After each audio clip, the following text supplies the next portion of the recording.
लाएंगे अखिलेश इस बार पीढ़ी सरकार, लाएंगे अखिलेश इस बार पीढ़ी सरकार। हमारे माननीय राष्ट्रीय अध्यक्ष जी को विचारों को, समाजवादी पार्टी को विचार को मानते हुए हमारे पार्टी में आए और माननीय राष्ट्रीय अध्यक्ष जी को विचारधारा को और उनका सारे आंदोलन को देखते हुए जुटे। और मैं सभी को आह्वान करता हूं कि समाजवादी पार्टी में सदस्यता ग्रहण करके मजबूत करें। जय समाजवाद, जय अखिलेश। आइए समाजवाद से जुड़िए, समाजवादी बनिए।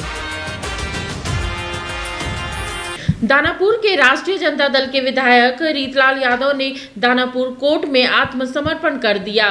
रीतलाल यादव पर रंगदारी मांगने और जान से मारने की धमकी देने का आरोप है। पटना से इस वक्त की अहम जानकारी निकलकर सामने आ रही है।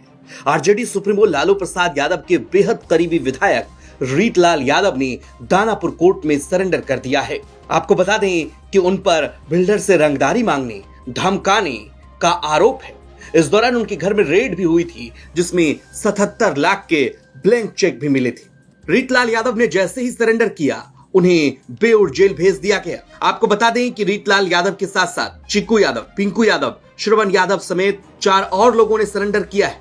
रीतलाल यादव ने गुरुवार सुबह करीब 7:30 बजे कोर्ट पहुंचकर आत्मसमर्पण किया। उन पर कई आपराधिक मामले दर्ज हैं। सरेंडर के बाद कोर्ट ने उन्हें बेऊर जेल भेज दिया। आपको यह भी जानकारी दे दें कि 5 दिन पहले यानी 12 अप्रैल को उनके 11 ठिकानों पर छापेमारी की गई थी।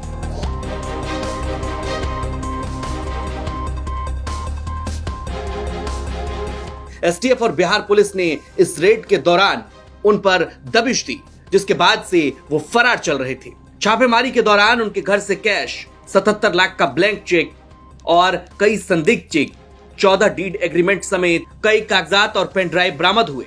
आपको बता दें कि जब एसटीएफ की टीम उनके घर पहुंची तो बड़ी संख्या में पहुंची और पुलिस वालों ने उनके घर को घेर लिया, जिसके बाद उन पर दबिश दी गई। इसके बाद से ही रीतलाल यादव फरार चल रहे थे, जिस पर भाजपा ने भी सवाल उठाया था और पूर्व की आरजेडी सरकार पर जमकर हमला बोला था। देखिए, बिहार में माननीय मुख्यमंत्री नीतीश कुमार जी की सरकार है। माननीय मुख्यमंत्री नीतीश कुमार जी की सरकार जीरो टॉलरेंस की नीति का अनुसरण करते हुए कार्य करती है। अपराधी चाहे कितना भी रसूखदार हो, किसी भी अपराधी को बख्शा नहीं जाएगा। सुशासन की सरकार प्रतिबद्धता के साथ आम जनता के हित के लिए काम करती है, ना किसी को बचाना और ना किसी को फंसाना। इसी नियत के साथ हमेशा से सुशासन की सरकार कार्य करती है और आगे भी सुशासन की सरकार इसी नियत से कार्य करती रहेगी। आपको बता दें कि 2010 के चुनाव से पहले भी रीतलाल यादव ने सरेंडर किया था और जेल से रहकर ही चुनाव लड़े थे, लेकिन निर्दलीय वो चुनाव हार गए। 2016 में विधान परिषद के सदस्य बने। उस समय भी रीतलाल यादव जेल में ही थे। अप्रैल 2020 में जमानत पर रिहा हुए और दानापुर से आरजेडी के टिकट पर चुनाव लड़े और उन्हें जीत हासिल हुई।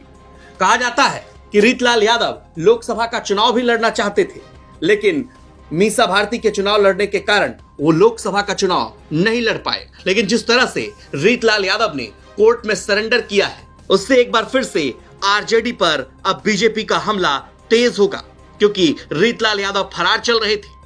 वहीं रीतलाल यादव पर देखना दिलचस्प होगा कि आरजेडी की तरफ से प्रतिक्रिया क्या आती है। आपको बता दें कि पुलिस उन पर दबाव बना रही थी और आखिरकार रीतलाल यादव ने कोर्ट में सरेंडर कर ही दिया है और उन्हें जेल भेज दिया गया है। सर्च वारंट के बिना केस किए हुए ये कहाँ का न्याय है? उस दिन रचा गया था मेरे ऊपर कि हमको हत्या करने के लिए महीनों दिन से प्रयास किया जा रहा है।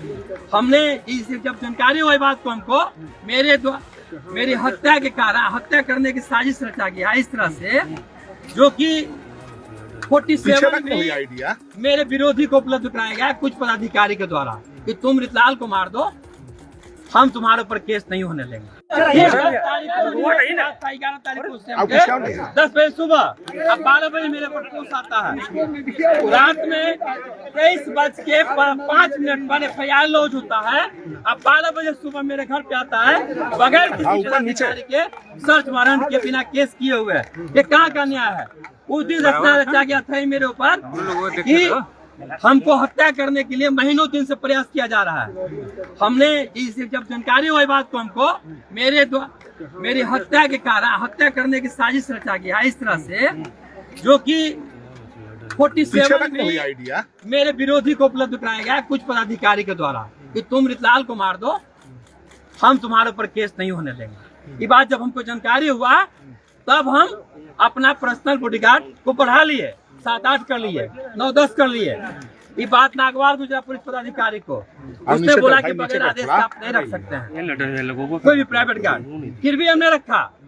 मेरा हाउस चल रहा था, हाउस के दरमियान हमको अरेस्ट करने का प्रक्रिया शुरू हो गया। ये बात जानकारी हो गया हमको, हमने अपना पर्सनल बॉडीगार्ड को हटा दिया। उसके बाद में मेरे गांव में 25 गाड़ी, 30 गाड़ी, 40 गाड़ी मोटरसाइकिल से खाली स्टेप रोड घूमता था। अनेकों महीना से प्रत्येक महीना घूम रहा था, प्रत्येक दिन।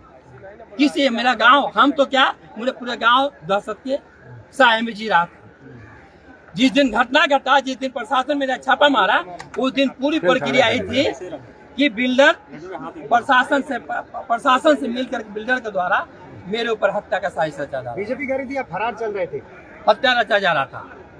बिल्डर को कहा गया कि तुम जाओ उससे मिलो, हम वहाँ पर तुम बता देना कि हम आ गए हैं, वहाँ पर तुम रहना, हम उसके ऊपर केस करेंगे कि किडनैप करके हमको लाया था यहाँ। हम उसी दरमियान गोली चलाएंगे, उसका हत्या करेंगे रितलाल का, और तुमको छुड़ा लेंगे कि हमने किडनैपर से व्यक्ति विशेष को बचा। जानकारी कैसे मिली आपको इतनी?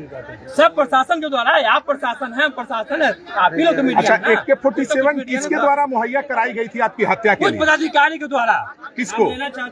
मेरे विरोधी है, उनको नाम लेना क्या बोल कर दिया गया? लेना चाह रहे हैं आप जेल से भी। सबसे बड़ी बात तो अभी जेल हम जा रहे हैं, जेल जाने, जेल में अब कोर्ट आने दरमियान के, इसमें सबसे बड़ी मेरी जान की खतरा की है। ये बिल्डर कौन है? क्या हो सकती है कोर्ट से? क्या लगता है कि पार्टी की साजिश है? क्या लगता है? रितलाल जी, जिस आदिवासी समाज के संघर्ष की कहानी। बंजो ओनरे बंजा, ओनरे आनरे ओनरे बंजा। हमारी भी तमन्ना है कि तू डॉक्टर बन के हम सब गाँव वालन की सेवा करे। क्या तुम्हें झारखंड के सभी सिनेमा घरों में 22 फरवरी से चाहे कुछ भी हो जाए, ये गांव हमारा, ये गली हमारी, ये कस्बा हमारा, ये काम हमारा। जातिवाद को हमें घर घर में फैलाना है। आज के बाद इन जैसा कोई भी आया तो उसका यही अंजाम होगा। It's not question of good and bad. It's a question of win and defeat. ये धरती हमारी,